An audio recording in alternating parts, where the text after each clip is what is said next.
raha sendra mijery an'ity ianao dia ity ny tsapako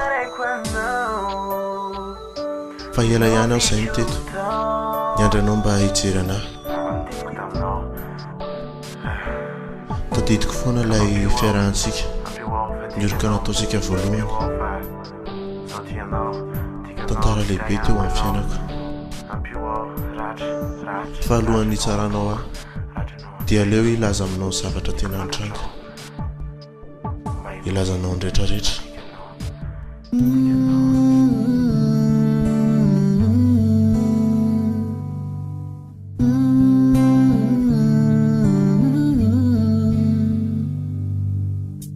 diso ao taminao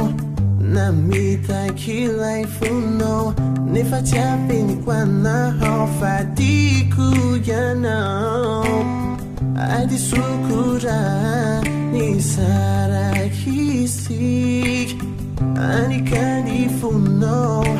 to mangatsik ravanoavitao anatontoloko lasanao kanet tsy wasuluku irayanao am namankahalayasa rachenao ao ampukuao rachenao ao antsaikuao rachenao famapifaliai falianao efalikuao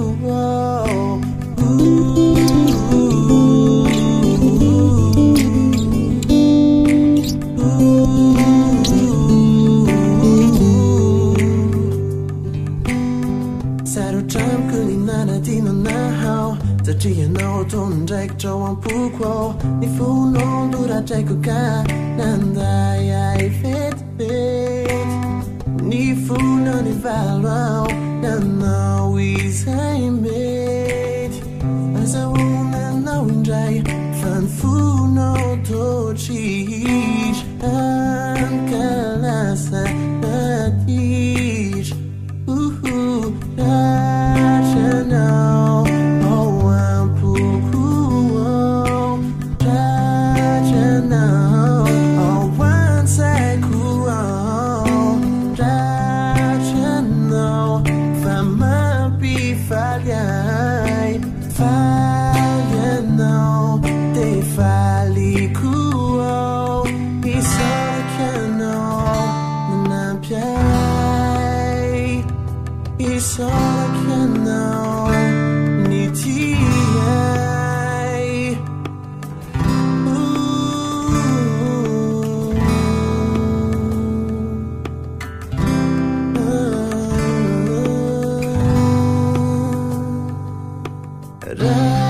rachanao ao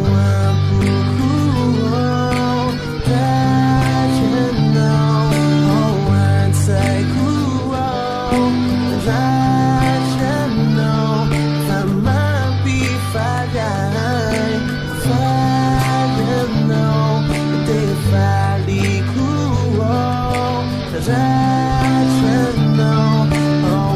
ampukuao rachanao ao antsaikuao rachanao famapifaliai falianao te falikuao